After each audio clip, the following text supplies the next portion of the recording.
भीमा कोरेगाव विजय रणस्तंभ सेवा संघ यांच्या वतीने आज आमरण उपोषणाची हाक पुणे येथे देण्यात आली। त्यांच्या प्रमुख मागण्या भीमा कोरेगाव दंगली प्रकरणी दाखल केलेले सर्व गुन्हे मागे घेण्यात यावे व तसेच अजितदादा पवार यांनी जो 100 कोटीचा विजय स्तंभाला निधी जाहीर केला होता तो 200 कोटी करावा व लवकरात लवकर त्याची अंमलबजावणी करावी अशा आहेत। या संघटनेचे सर्व कार्यकर्ते हे डॉक्टर बाबासाहेब आंबेडकरांच्या पुतळ्यापाशी उपोषणाला बसले।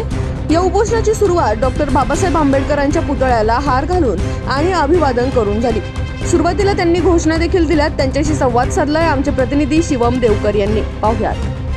कोरेगाव भीमा विजय रणस्तंभ सेवा संघ यांच्या वतीने जे आहे ते अमरण उपोषणाची हाक दिली आहे। आपण त्यांच्याशी बातचीत करूया आणि त्यांच्याकडनं जाणून घेऊयात की नक्की त्यांच्या प्रमुख मागण्या काय आहेत। आमची प्रमुख मागणी आहे ज्या समाजावरील विद्यार्थ्यांवर अनुयायांवर जे गुन्हे दाखल झालेले आहेत ते गुन्हे दाखल झालेला असताना फडणवीस सरकार असताना त्यांनी जो GR काढला होता त्या GRची अंमलबजावणी आज 4 वर्ष झाले तरी झालेली नाही आहे। तर ती न होण्यामागचं कारण काय त्याचं त्यांनी आम्हाला उत्तर द्यावं। आमचे अनुयायी आमचे सहकारी व दर महिन्याला कोर्टात जातात, कोर्टाच्या तारखा घेतात, त्यांना कामधंद्याला अडचणी येतात। त्या सगळ्या अडचणींमुळं ते सगळे त्रस्त झालेले आहेत आणि आता त्यातली काही लोक जर गुन्हेगारी क्षेत्राकडे वळले असेल तर याला सर्वस्वी जबाबदार सरकार आहे। कारण की त्यांनी जर हा GR काढून त्याची अंमलबजावणी केली नाही आणि त्यामुळं जर ती मुलं गुन्हेगारी क्षेत्राकडे वळाली तर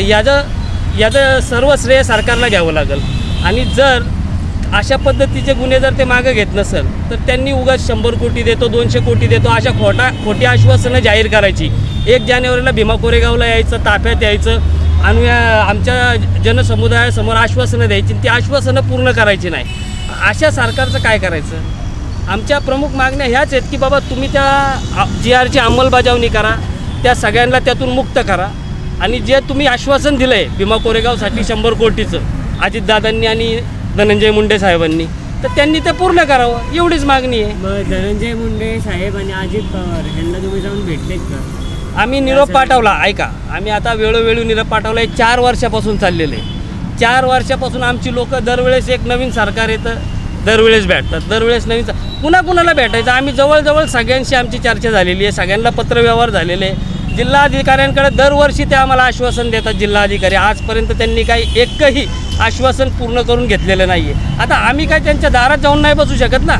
म्हणजे आम्ही काय आमच्या काय घरात काय भाकर नाही, राशन नाही म्हणून आम्ही त्यांच्याकडे जात नाही ना। हे जे तुम्ही चूक केलेली आहे ही चूक तुम्ही दुरुस्त करा ना।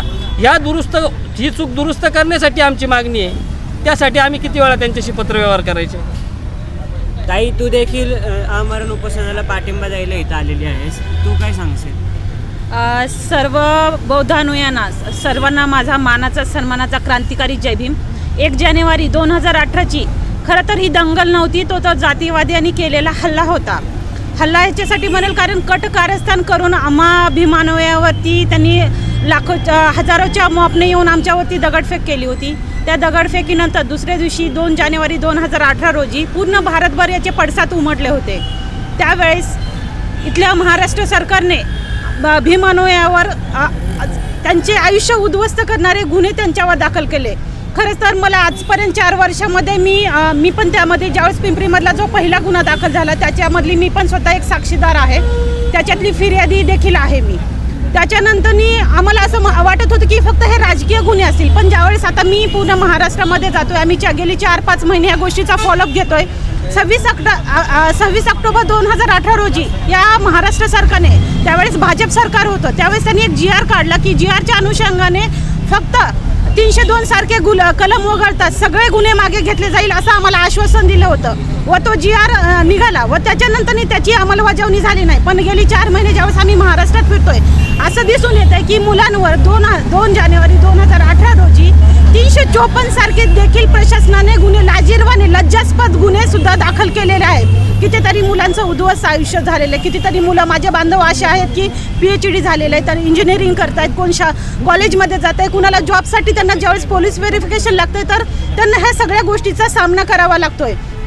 तर मला ह्या सरकारला सांगायचं आहे की तुम्ही जी आर काढलाय त्यावेळेस पण भाजपच सरकार होतं, यावेळेस आत्ता देखील हे भाजपचं सरकार आहे. तर मला असं म्हणायचं आहे की या सरकारला तुम्ही लवकरात लवकर जो जी आर काढलाय त्याच्यावरती तात्काळ अंमलबजावणी करा, अन्यथा हा पूर्ण महाराष्ट्र तुम्हाला इथल्या सरकारला व इथल्या ज्या राजकीय नेते असतील, पुढारी असतील, मंत्री असतील, खासदार असतील, आमदार असतील, त्यांना 1 जानेवारी 2024 रोजी एकाही मंत्र्याला भीमा कोरेगाव स्तंभावर पाय ठेवू दिला जाणार नाही, त्यांना तिथं एंट्री दिली जाणार नाही याची त्यांनी दखल घ्यावी. व मागील वर्षी अजित पवारांनी 100 कोटी देण्याचं आश्वासन केलं होतं, पण आता जर सध्या परिस्थिती बघितली तर कुठलंही कामकाज चालू नाही आहे. तर मला अजित पवारांना देखील हे सांगणं आहे की जे तुम्ही जो निधी घोषित केला होता तो 100 कोटीचा निधी लवकरात लवकर तात्काळ जिल्हाधिकारी यांच्याकडे वर्ग करावा आणि आमचे कामकाज चालू करावे व 100 कोटीवरून तो निधी 200 कोटी वर्ग करण्यात यावा. व अन्यथा या जर दोन्ही मागण्या जर आमच्या पूर्णपणे नाही मंजूर केल्या तर हिवाळी अधिवेशनावर नागपूर येथे जनआक्रोश लाखोच्या संख्येने पूर्ण महाराष्ट्रामधून अधिवेशनावर आम्ही धडक मोर्चा घेऊन जाणार आहोत. तर जसं की आपण बघितलं, ह्यांची जी पुढची भूमिका आहे ती हिवाळी अधिवेशनात लाखोच्या संख्येने जनआक्रोश मोर्चा घेऊन जाण्याची आहे. पुण्याहून मी शिवम देवकर, आपला आवाज.